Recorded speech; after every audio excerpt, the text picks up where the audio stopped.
All right, everybody, welcome to this episode of the podcast. Super happy to have you here listening to this episode today. So, we're going to be talking about ways that you can build up your home fund. And really, this works for your home fund, it works for your emergency fund, it works for really whatever you're trying to save cash for. I will say this, it's a gross oversimplification. It's just some ideas, it's just some things that I think you can do. But here's why I wanted to talk about it. It's getting more difficult to buy a home. There aren't a lot of homes on the market. The homes that are on the market are priced quite high, and interest rates are still high. So let me give you some realistic, specific numbers. So this is from bankrate.com, and it's taking a look at the median monthly mortgage payment. In 2019, it was $1,242. And in 2023, it's $2,268. So in a span of 4 years, the median home payment increased $1,000. Now, I believe that's nationwide. But what does that mean? It's getting more challenging to buy homes, at least in the current market that we're in. Now, I'm not sharing this information with you to try to be pessimistic or anything like that. What I'm trying to do is help you out. Anytime we are working on a goal and we realize that it's going to be more challenging than we originally anticipated, our mind starts to work against us. We almost rationalize that we don't want to actually achieve this goal or that it's not important to us. So in the case of buying a home, we might think, oh, it's not something I really want this year. It can happen down the road. It doesn't really matter. And that might not actually be the case. Our mind just starts to play tricks on us. So we don't want that to happen. If this is a goal that you're serious about, then we have to change our action because, as I mentioned, it is difficult right now. So we need to think of ways that we can work through these problems and ultimately get in the home we want to be in. So that's what this episode is dedicated to. Again, it's just some ideas. It's just some things that I would consider in trying to build up my home fund, some things that I do think about. It might not work for you, but it's really just to try to get your ideas going, try to get you thinking about how you can save money to ultimately buy a home and achieve the goal you have of home ownership. So in this episode, we're going to be talking about buying a $250,000 house with 5% down, so $12,500, and 3% saved for closing costs. So if we do 5% down plus the 3% closing costs for a total of 8% of the purchase price of the house, that's $20,000. Let's say you already have $10,000 saved up and you're trying to save an extra 10 grand in the next year to achieve this goal. Well, I'm going to show you how you can save $10,000 in a year in this episode. I've got 4 different ways that I think you can save money, 4 different ways that you can build up your fund, and I'm just going to start sharing those with you right now. So number 1, automated savings. This is probably the most simple, but probably the best financial tip that I've ever heard. When you get paid, whether that's commission, whether that's a paycheck, whether that's weekly, bi-weekly, however, it doesn't matter. You should pay yourself first, meaning you should take a portion of your money, whether that's a dollar amount or a percentage, and put it in the bank right away. Put it away so that every time you get paid, you're saving money. What we often try to do is do the opposite. We pay ourselves at the end. So we say, okay, I made, let's say it's $800 this week. Okay, good.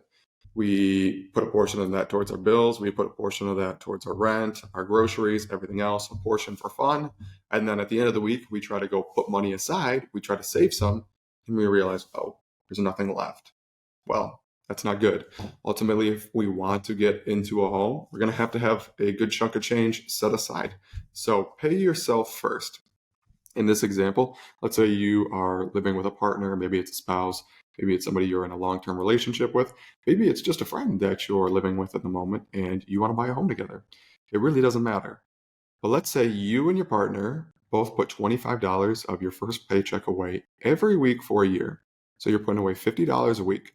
$50 a week times 52 weeks is going to get you $2,600 a year. Right? Just a little bit every week will go a long, long way. So that's example number 1. The second thing I would recommend doing is buying in bulk.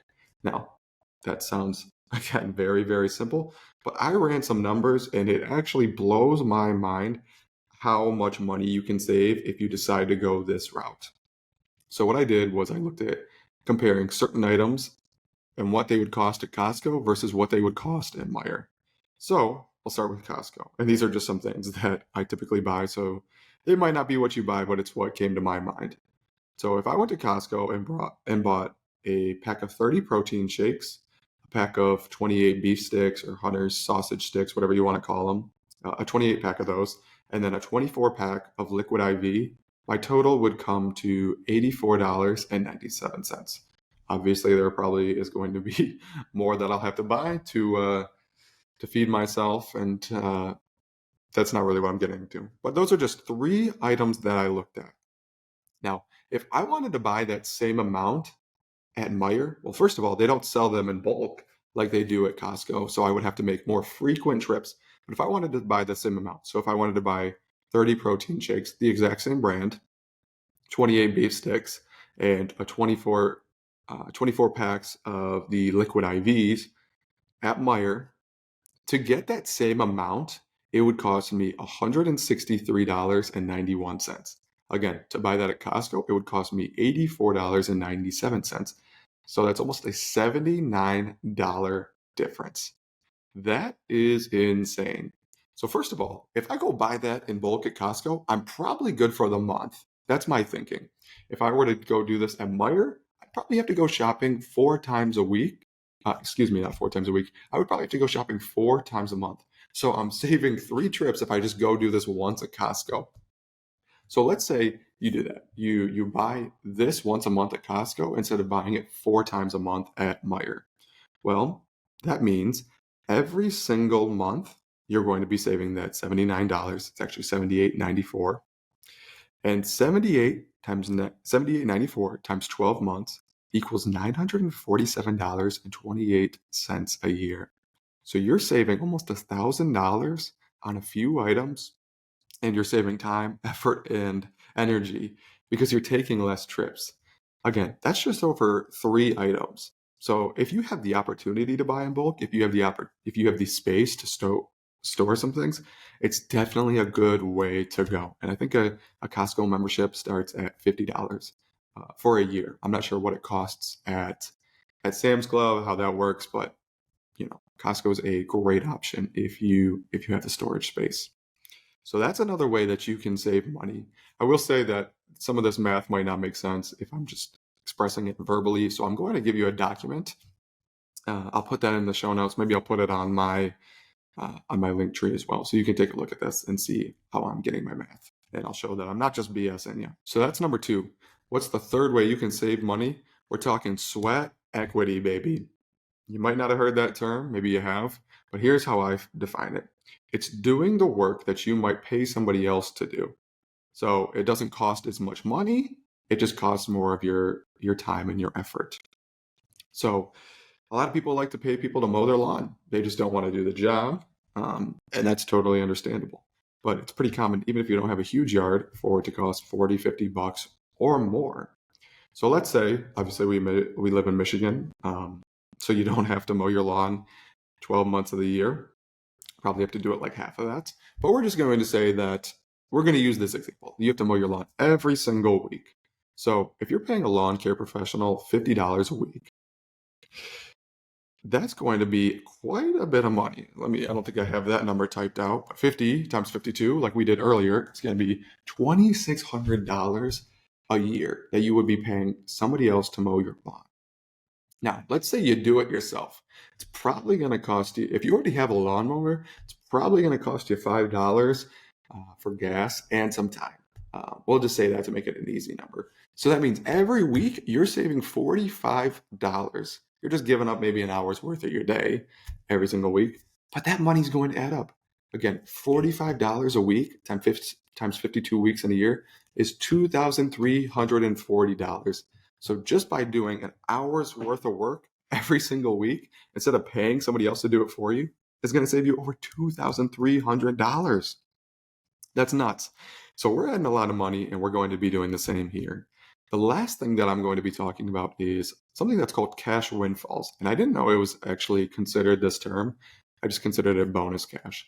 So a cash windfall is an amount of money that you receive unexpectedly. So maybe it's birthday money, maybe it's tax returns, maybe it's your employee bonus. So here's my suggestion. If you're doing okay, anytime you receive a windfall, just save that money. It's tempting to want to put it, use it for something fun, maybe go on a trip, maybe go out to a few nice dinners. But then you're back in the same position that you were, right? You're never really ahead. So my suggestion is to put that money aside. So let's use a couple examples. If you and your significant others do your tax returns and you get $1,000 each, well, then you got an extra $2,000 a year. And let's say you both worked really, really hard at your job. You put in some overtime. Your boss, your manager, whoever is in a position of authority, set some standards for you, set some goals for you, and you just blew those out of the water. So they're going to be giving you a bonus at the end of the year. And you and your significant other receive a bonus of $1,000 each. So that's an extra $4,000 a year between the tax returns and the bonuses. You might think, hey, well, I don't think I'm going to get a bonus. Well, if you don't think that's in the cards, I understand that not every job offers that and that it's not always a possibility. But, whether it's your next job or your current job, it's something you could always ask about. Ask what standard you have to reach in order to achieve bonus. Doesn't hurt to ask. If if they say no, you're in the exact same position you were. So I think it's a great option. So let's add all these numbers up to see how much it adds up to in a year. If we do the automated savings, it's $2,600 a year. Buying in bulk is $947 a year. Sweat equity, doing your lawn instead of paying somebody else to do it, is $2,340 a year. And then the cash windfalls added up to $4,000 a year. So if we add all those numbers up, it adds to $9,887.28. So again, a gross oversimplification, but like I mentioned earlier, we are in challenging times. We got to start thinking a little bit differently. We got to work smarter. We got to work harder if we still want to achieve this goal of home ownership. So by thinking a little outside of the box, by putting in a little more effort, we can save this money. We can do a lot of things and put ourselves in the financial position to buy a home. So again, just some ideas I wanted to share with you, some tools that I feel are beneficial. These don't have to be what you do. You can have your own ways of saving money. You can have your own ways of putting yourself in a better financial position. But I think this is a good place to start. So if you've got any great ideas, I would love to hear them. Side hustle is always a good opportunity. Maybe putting in hours worth of overtime every single week. That's a great opportunity. And it's not too much, but it does have a pretty significant return. So there are 1,000 possibilities out there. These are just a few, and I hope you found them beneficial. If you have any questions about the home buying process, want to get started, or really have anything, please reach out to me. I would be happy to help you. I would be happy to share what I've learned and ultimately be your agent. So thank you for listening to this episode. I hope you found it beneficial. Take care and God bless.